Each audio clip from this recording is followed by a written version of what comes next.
Hey guys, how's it going? Welcome back to Seed to Plate channel, and we're in my kitchen.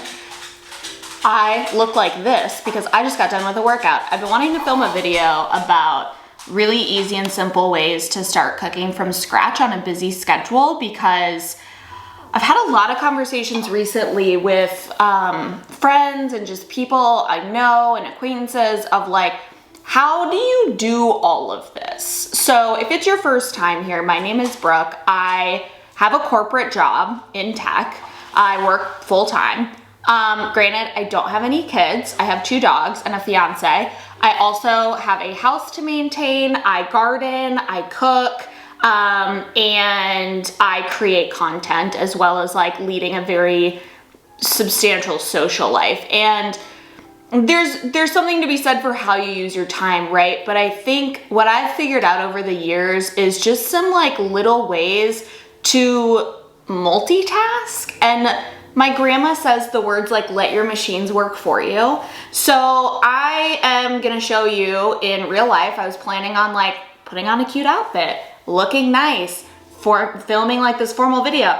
And then I was like, that's not my real life. This is my real life. I happen to have the day off today. It's a Monday. I don't normally have Mondays off. I just, company took the day off. I would normally do this on like a weekday or even a weekend, but that's just not how the cookie crumbled today. So let's get into it. First things first, broth. Please don't buy bone broth. It is so easy to make. It is so easy to make. I make this for my fiance and I once a month, and I am gluten-free because I have celiac disease. So I eat a lot of rice, we eat a lot of quinoa, we eat a lot of stuff that gets cooked with broth or water. Basically, I replace anything that gets cooked with water, except for pasta. It gets gummy and weird. I replace it with broth. So, and obviously when it's winter time, we have soups and all this good stuff. So I bought a few things at the store, and you can make beef broth, chicken broth, veggie broth, pick your broth. I've never tried seafood broth because I'm a big seafood person, but you can make this stuff for way cheaper than you can buy it. First things first, I need to heat up my lunch. Hold on, I'll be right back. And my lunch is leftovers, by the way, not something fancy. Although it was fancy when I made it. Just putting that out there. All right, so while that's heating up, let's talk about making broth. So, making broth is insanely easy. I started doing this when I was vegan a few years ago. I was vegan before I realized I had celiac. Now I eat meat. Let's leave the conversation at that. Love you, mean it. So, with bone broths, I'm not even gonna get into why I think it's good for you because you can do that research on your own. But what you need are bones. So I'm doing beef and chicken today because we ran out of everything. And beef bones are very inexpensive. If you can't buy them prepackaged like this, it's my microwave singing at me. That's too hot. All right, we'll finish talking about beef bones before we eat lunch. So with this, you're gonna just get a bunch of the bones from the butcher. They're either gonna come prepackaged or you can ask the butcher what they have in the back. Now, these are crazy cheap. These were $2.27, okay? This right here. So the other thing that I use are these prepackaged beef marrow bones. Hi, Lana. These beef marrow bones. It says great for broth. I agree. So with the bones, these are about $7. So for, let's round up and call it $10. So for about $10, you can make a ton of beef bone broth that's really good for you, and it has a lot of collagen, and I said I wasn't gonna get into the nutrition of it all, but here I am. So with this, we'll start with the beef broth. What we need to do is we need to roast these bones. So I will put them actually, instead of like a cookie sheet, I'm actually gonna put them in a 9x13 pan that has sides. The reason I'm gonna do that is because the 9x13 pan is gonna catch any juice or anything that comes out of those bones, because you wanna keep all of that. Everything that comes out of this meat, especially the marrow, which we're gonna do something fun with, stays in this pan, and then I'm not like trying to like balance a cookie sheet with like these little 1-inch sides trying to spill anything. So literally it is as simple as preheating your oven to 350. And then I don't season mine when I put them in because I don't want salt or any other seasoning to interfere with how the fat and the collagen and all of the good minerals and all that stuff is released, because that was so loud. One of the biggest benefits of making broth is kind of the slow cooking over time. And I will show you two different ways that I make broth. Both, you can either use a pressure cooker, which I've done plenty of times before, or you can use a crock pot. So when I started doing this, I used a crock pot because it was way easier. But I have a pressure cooker now, and so I use the pressure cooker and it's way faster. I've also heard of people using roaster pans, and those seem to work really well too. So, dump everything in. Y'all, these bones are massive. Okay, so, gonna just put those in a flat layer. I don't even wait for my oven to be preheated because it doesn't matter. It's all gonna get heated up anyway. Like, we're not trying to cook these to perfection. Those go into the oven for 30 or 40 minutes and I'll meet you back. All right, y'all, I kind of forgot what I was doing. And I took a long shower and then I finished doing my hair and I said, oh my God, something smells good in my house. And then it hit me. So I came down here and took these out. They were probably in like 40, 45 minutes and they look great. They're actually not burned. Go me. And we're gonna let these cool until they are ready to be handled. Okay, y'all, so while that is cooling, we're gonna get the rest of our stock supplies ready. So you don't have to add these things. I just like to because I cook for flavor and this is a lot of flavor. So you take the onion, peel her up. So with my onion, I just wanna take that root off. This isn't actually gonna get like blended into the broth or anything. This is literally just for the flavor of it all. So we'll just put these aside on our cutting board and I'm just quartering them. Ooh, those are strong. Rinse your carrot. I don't peel it because why peel it if you're rinsing it? Doesn't need to be pretty. Nobody cares. And just cut it into hunks. Now we're gonna do, these are tiny celeries. We'll do a few. Rinse them.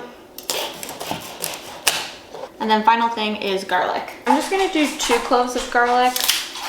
I've been really guilty about over garlicking things lately. I'm trying to restrain myself. So I'm just gonna crack our garlic, get the skins off. So the other thing we need is a couple of bay leaves. Also, there's some people who put a little bit of ginger in their stock. Not really my vibe, but live your best life. So in addition to all of our aromatics, we will do a couple of bay leaves. You want to be careful with these. They can be overpowering. All right, y'all, so now that our beef bones have cooled a little bit, we're going to pop out the bone marrow. So you'll grab your beef bones, okay? And all this stuff in the middle right here is all marrow. It's really good stuff. We're gonna do something fun with it. So you wanna just take it into a separate bowl and pop it out. You can literally just like poke it through the hole. So you can totally leave all of this marrow in your broth. You just have to know that what it's gonna do to your broth is it's gonna make your broth a bit more fatty, which is fine, depending on how you wanna use it. With us, majority using it to cook rice and quinoa.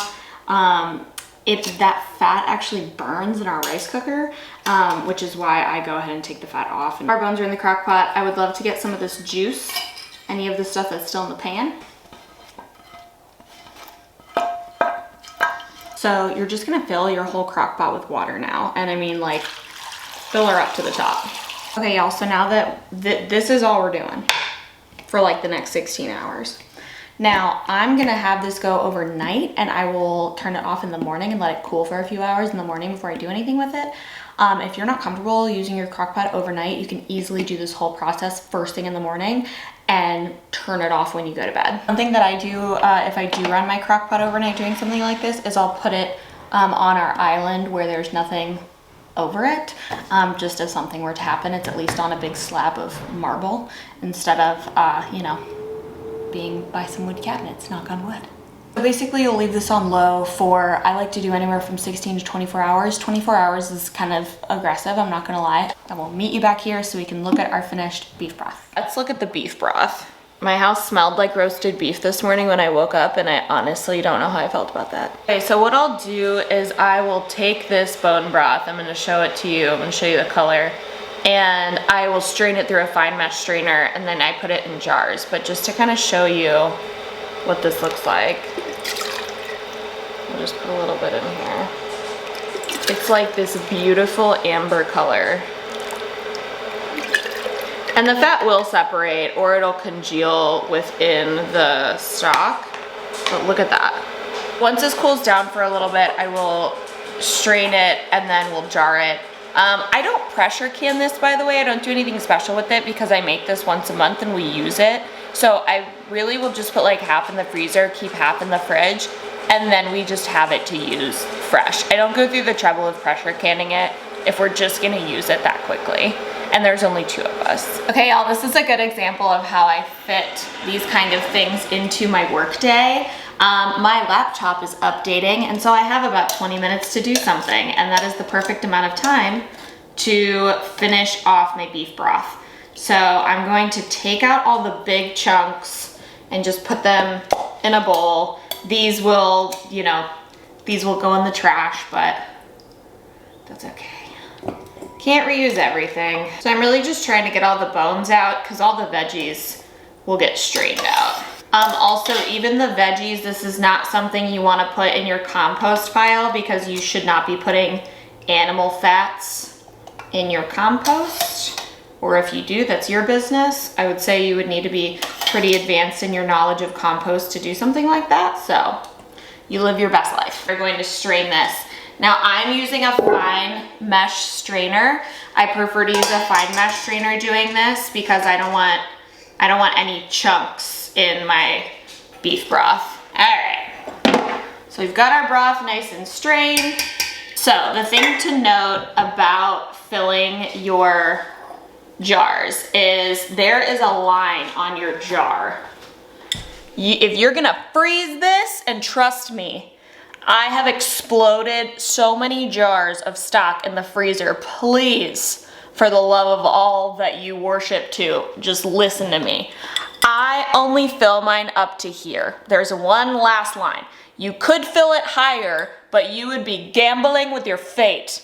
So, I only fill them to that first line because again, I have cracked so many of these in the freezer. So when I take this out of the freezer, I actually pop the top off because part of what cracks your jars is the expansion of air. So hot air will kind of expand, or warm air will expand, and it's been in the freezer. So that's what cracks a lot of jars. So whenever I'm thawing these, if I'm thawing them out on the counter, I will actually pop the top off. If you're thawing them in the fridge, not as necessary because it's more of a slow process.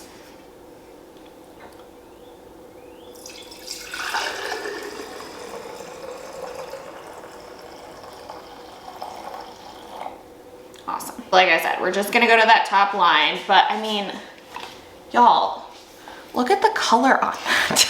All right, looks like we've got a little bit left, but it's got some sediment in it, so I might pitch the rest of this and just rock with the 3 quarts. So the other thing you'll notice about this stock as it cools is it's going to get a little bit of an interesting texture. So if you're not used to doing this, it might be a little weird, but the texture that it's gonna have is almost like gelatin. And that's all the collagen from the bones kind of being roasted and being cooked for so long. That stuff is really good for you. So this gave us 3 quarts. And again, what I will do with this is I will keep 1 in the fridge. This is still pretty hot. You want this to cool down to room temperature before you put any of it in the fridge and freezer. So I'll pop the lids on and let it sit on the counter. I'll keep 1 of these in the fridge for us to use for the next week or 2 or however long it takes. And then I'll put the other 2 in the freezer for us to pull out whenever we need it. So that is homemade beef bone broth. It's super easy. And make sure you check out the rest of the recipes I have in this video. Okay, y'all, so next we're gonna move on to our chicken broth. Almost the same kind of operation as our beef broth, except I not only got a whole chicken, but I also got whole chicken wings. And that's because they'll provide a lot of good collagen and extra flavor with all the bones and everything like that. The other thing I learned is when I'm using the pressure cooker, which is how I'm gonna do this batch of broth, that just a lot more stuff fits into the pressure cooker, so I can kind of shove some extra goodies in there. So we'll get this opened. And I'm putting this one on a sheet pan because there's not that much like juice in chicken wings. We're really just getting them roasted off to make the broth. So you can literally dump those guys. And so these are the whole entire wing. So you have both the drumette and the flat, I think it's called. So you have both of them. So you want to make sure you get as whole and complete pieces as you can. And I go ahead and stretch them out so that they roast evenly and they're not like hiding in little pockets. So there you go again. No seasoning. These are prepped, ready to go. Now let's look at this very large chicken. So those wings are definitely going to be done before the whole chicken. But again, I like to do a whole chicken because it's really the best way. They don't sell chicken bones the way that they do beef bones. And you get all the meat from the chicken. These chicken came with all of the giblets, which is all the organs that don't spoil. So like heart, lungs, kidneys, and it came with the neck. I leave the giblets out personally, just because I don't really think they add much to the broth. So I just put this whole chicken in this 9x13 and shove it in there. No seasoning, no nothing, because the broth will be plenty seasoned with all the aromatics, and since we're using it as a base, it doesn't necessarily need salt and pepper. So I'm gonna toss all these in. Again, probably I would say like 30 minutes on the wings, probably like 45 minutes to an hour on this big of a chicken, and we'll meet you back. Okay, y'all, so had an outfit change. We're on the same day, but I got my chicken roasted and I got my pressure cooker out, and I did the same thing that I did with the beef broth with all of the onions and garlic and carrot and celery and bay leaf. So all we need to do now is debone this chicken, take all the meat off, and then pop the carcass in the pressure cooker. I'm not gonna show this part because like who wants to watch me debone a chicken? And if somebody wants to watch me debone a chicken, I don't think I want to show it to them.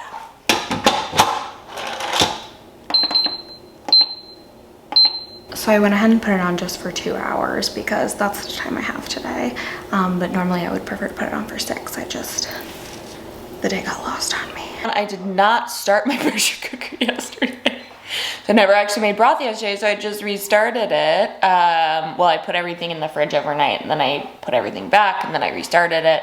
And so that's gonna go now for 6 hours, and we'll look at the chicken broth later. Okay, y'all, it's the end of the day, and this chicken broth has been done for quite a few hours, and it's just been sitting warm in the pressure cooker. I've strained it just like I did the beef broth, and now we're gonna jar it up. And the pressure cooker does hold more liquid, so we're gonna see how much we get. Beautiful. Beautiful colors. So just so you can see the beef broth and the chicken broth right next to each other, that's the way it looks. So for these jars that are a little skinnier at the top, I'm not gonna fill them past this mark, the highest mark that's still on there. That one will have to go in the fridge because I filled it too full. Okay, y'all, just a reminder, while your broth is still hot, please leave it out on the counter. Please do not put it in the fridge or the freezer. It's fine to stay sitting out on the counter for a couple of hours while it cools down. And so 3 of these will go in the freezer, and I will keep 2 of them out. But in total, we ended up with 5 quarts of chicken broth and 3 quarts of beef broth. You definitely get more broth with the pressure cooker or a bigger crock pot, but the process is the same. Okay, y'all, so now that we have finished our bone broth, let's go ahead and make a really quick bone marrow herb compound butter. This is one of those things that is super fancy, and you don't have a lot of it, but the way I like to use it is either to put a little bit of it on a steak as the steak is resting. The other way that it's really tasty that we've done before is in mashed potatoes, but it's kind of just a fancy little extra thing, just to kind of take your food over the top and not waste that precious bone marrow that is so tasty. So the herbs I grabbed out of the garden were some really good looking rosemary. I also grabbed a bunch of oregano. My oregano grows really well here, so it has been going absolutely insane. And then the last thing I grabbed was lemon thyme. Now, if you just have regular thyme, that's fine too, but I find that the lemon thyme really kind of puts things over the edge in terms of flavor. So I'm gonna get these chopped up really fine. And then our bone marrow, I'm not gonna lie to you guys, it looks kind of gross because we put it in the fridge overnight. That's what your bone marrow is gonna look like. So I'm probably actually gonna put this in the microwave just to kind of get it loosened up, and then we'll make our butter. Okay, y'all, you can only see a little bit of me, but we have our bone marrow, we have our chopped herbs, and we have a stick of butter minus a little bit that I use for breakfast. So we're literally just gonna mix this all together, and then I'll show you how we roll it. I'm just using a fork. You don't need to use anything special. And because I like to take the fork tines and break everything up. And you are gonna have chunks of bone marrow in your bone marrow butter, but that is totally fine. So now that your bone marrow butter is made, you're going to take some plastic wrap. You're gonna scoop out your butter into the middle of the plastic wrap.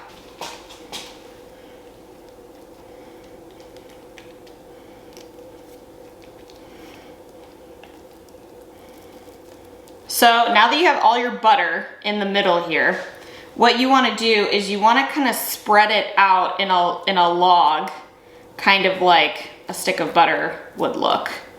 You don't have to get it perfect because we're going to roll it kind of like a Tootsie Roll, and it'll really help kind of fold in on itself. Acting like my grandma, being all precise about all the scraping to get all the good stuff because it's just so delicious. Okay, so now that it's in kind of like this flat patty form, we are going to take our plastic wrap, and you want to fold it over on the long sides first, and you don't want it to be super tight. And then you want to fold over the butter and meet it at the end of it. And then you're going to take your butter and start rolling it into this lovely little log. And so then what you're doing is you're just kind of forming the butter log. And it doesn't have to be perfect. It's gonna have air bubbles in it, but that's fine. And then you have this nice little log. So you can either put this in the fridge or the freezer.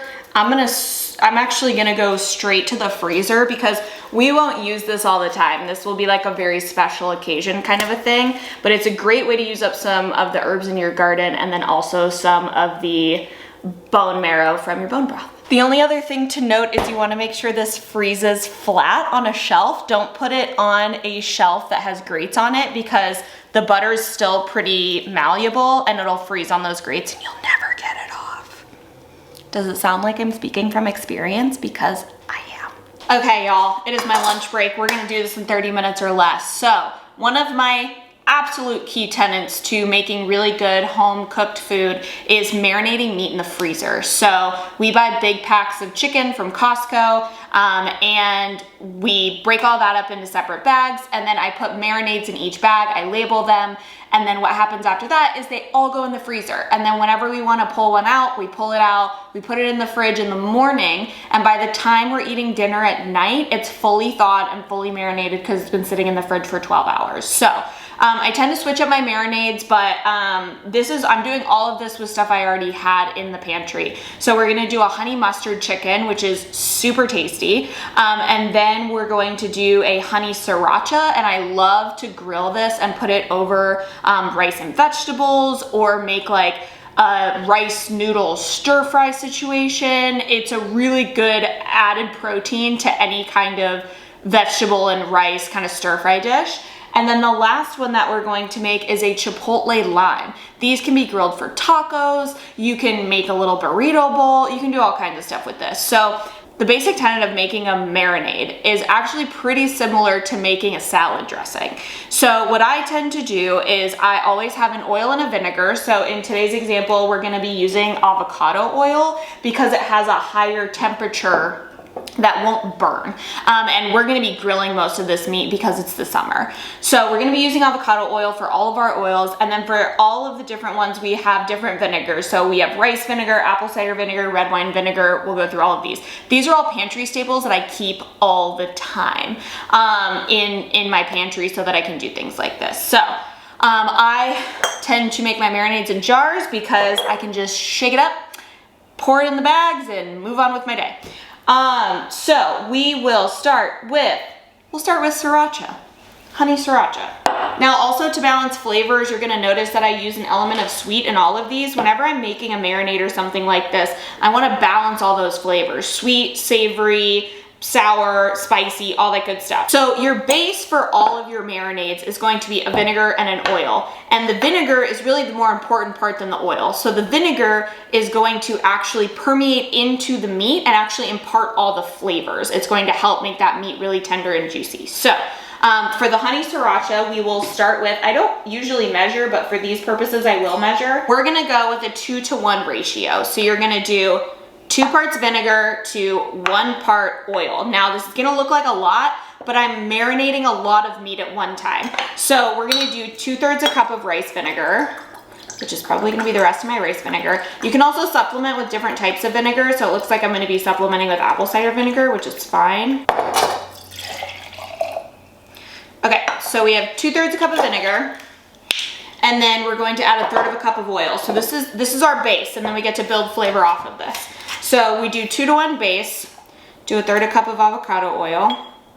And the oil, I just like to make sure I add it because it helps kind of emulsify all the flavors, but then also it makes it so I really don't have to add anything else once I'm actually ready to start cooking stuff. So for the honey sriracha, I'm then gonna go ahead and add, this is just an organic sriracha. I should probably shake it.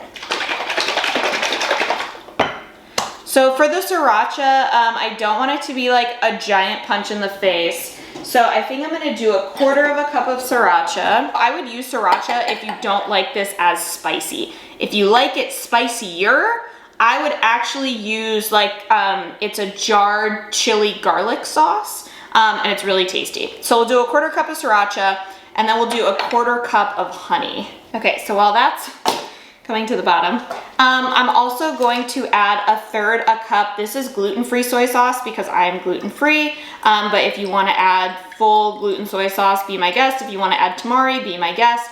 I'm not the biggest fan of coconut aminos personally, but if you want to use that, again, be my guest. You have 1/3 cup of soy sauce. Pick your flavor there, and then we're gonna get honey out of here, and 1/4 cup of honey. So we're gonna grab our lid, shake it up. I like this one because it's like this really pretty like reddish brown color. All right, so that takes care of our honey sriracha. So I like to make all of these marinades at once, bag all my chicken at once so I can just pour and move along. Okay, so let's do honey mustard next. So for honey mustard, we're gonna do 2/3 cup of apple cider vinegar. And then 1/4 cup of oil, so we're getting to our base. I have a couple of mustards here. So the main one you're gonna use is Dijon, but I also like a little bit of a whole grain mustard because it's nice and sharp, and I really like that sharpness. So I do 1/4 cup of Dijon. And I know this seems like a lot, but you're doing a lot of bulk work at one time. So 1/4 cup of Dijon. Shove her in there. And then people have varying opinions about whole grain mustard, so I just kind of do a quick squeeze. This is stone ground mustard. I don't like a ton of it, but I just like the bite of it just a little bit. So I'm just gonna add, I probably added a tablespoon. And then I bought a new honey because I knew we were gonna run out, and I drink honey in my coffee every morning. So we'll probably do like 1/8 cup of honey. I don't like for it to be too sweet and sticky because then it sticks to whatever you're cooking it in. So you kind of have to be careful about the balance there. And that's all we're gonna do for this one. Shake her up. And with this one, your honey's gonna wanna stick. So I actually like to shake it, make sure your lid's on real tight, and I actually shake it upside down. And then this is going to be your honey mustard marinade right here. Then the last one's gonna require just a little more chopping, but we'll make our base first. So for this one, this is gonna be our chipotle lime. So I'm using a red wine vinegar for this because this is gonna be a very complex recipe that we're not gonna be adding sweetness to. So when you add something sweeter like a red wine vinegar, it's just gonna kind of help balance things out. So we're gonna do, we might do just shy of 2/3 of a cup for this one because we're gonna be adding lime juice, and lime juice is an acid. So we're actually just gonna do 1/3 of a cup of red wine vinegar for this one. And then we're gonna do the juice of 4 limes. Pro tip, when you're rolling your limes, you always wanna take it on the counter and put some weight into it and roll it because it'll start to kind of break up the juices in the lime. That's all of our limes. So that's all of our acid and vinegar, the limes and the red wine vinegar, and then we'll do 1/3 cup of avocado oil. You can also use olive oil. I've used olive oil in the past. I just find that when we tend to be grilling our meats over like cooking them on the stove, that's just what kind of gets lost. Oh my God, I forgot garlic in all of these. Okay, we're gonna go back and do that. So just to finish out our chipotle before we go back and add grated garlic to everything, these are chipotles in adobo sauce. So we got these a couple of weeks ago to make some, actually we were grilling for a barbecue. These are very, very smoky. They're basically smoked jalapenos, but they've got this really awesome sauce that's in the can with them. But we're gonna chop a few of these up and go from there. So I probably grabbed about 5 of these out of the container for us to chop up. And you do want to be careful if you don't like things really spicy, then just maybe back off a little bit, try it, and then the next time you do it, increase the spice. But I definitely recommend starting on the easier side of the spice game rather than just jumping in full bore. So we are gonna cut these up pretty small, almost into like a paste basically. And I mean, the seeds are gonna be in there. You can't really get the seeds out, but y'all, I promise it's super tasty. We are going to get our, this one's messy. We're gonna put that in there. If you're not confident with a knife, please don't do this, just for the record. That's for the legality of it all, just in case somebody does something and sues me. I told you not to do it. So the last thing we're gonna add is cilantro. Now, I tend not to add a bunch of herbs into my marinades because I can always add the herbs later, and the taste of burnt herbs is honestly like the worst ever. However, with cilantro, it still will burn. It's an herb, but it adds so much flavor, and if you chop it pretty rough and leave it in bigger chunks, most of it's gonna fall off. So it's just gonna impart its flavor, and then it's gonna fall off the meat, and it's not a big deal. So we're just going to kind of rough chop this. Also, you do wanna make sure you put your stems in, because your stems of your cilantro actually hold a ton of flavor, like so much flavor. And if you are one of those people who hate cilantro, totally fine. You don't have to add it in here, and it's really not that big of a deal. It adds a little bit of freshness and herbaceousness, but if like cilantro tastes like soap to you or whatever that weird genetic thing is, it's really not that big of a deal to not add it, or if you just don't like cilantro. So the last thing that we're gonna do is we're gonna grate garlic to now add to all of these. The only one I'm not gonna add that much to is the honey mustard. And you could add like garlic powder to this. I just like the flavor of fresh garlic, and when you do it on a microplane, you can use less garlic, but because you're really shredding it down, it imparts a lot of garlic flavor. So what I'm gonna do is I'm gonna do 2 cloves for the honey sriracha, 2 cloves for the chipotle lime, and only 1 clove for the honey mustard. Then if you're grating garlic and you're having a hard time getting the skin off, what I like to do is hold the garlic really tight and twist it. So I'll get closer to the camera to show you. What I like to do is hold it really tight between my thumbs and twist it like this. And then your skin will break and just come right off, like that. Normally, if I'm chopping garlic, I'll smash it to get the skin off and then just chop it up. But when I'm grating it, I kind of need like a nice piece to actually grate, which doesn't happen when you smash it. So while I'm grating the garlic, I do want to mention there is going to be a ton of flavor imparted into all of this marinated meat. However, you may still want to just give it a very light salt and pepper before you cook it. And that's just because a lot of this marinade will get into the meat, but it's gonna fall off the top of the meat, which is where you're probably gonna want, you know, an initial burst of flavor. So just make sure you season the outside of your meat very lightly with salt and pepper before you cook it, and that's what's always worked really well for us. So I'm gonna get a little cleaned up here, and then I'm actually going to portion out all of my chicken and label the bags off camera because nobody wants to watch that. So for just me and my fiance, I use a quart-sized bag and I put 1 portion of chicken in there for each of us. So this is gonna be highly dependent on what your family looks like, but I will meet you back here with all of my labeled and bagged chicken, and we'll go from there. Okay, y'all, so I've got all my chicken fully bagged up and labeled and portioned out. So for chicken thighs, I forgot to mention, I do 3 chicken thighs per portion because we tend to split them and chicken thighs are a bit smaller. So when I'm using the chicken thighs, it's typically with like a stir fry. When I'm using the chicken breast, it's because the breast is like a standalone meat. It's not being like incorporated into something. So we will start with our chipotle lime, and I mean, this isn't that hard. You just want to divide it by how many bags you have. I have 3 bags of chipotle lime, so I'll divide it evenly between the 3 bags.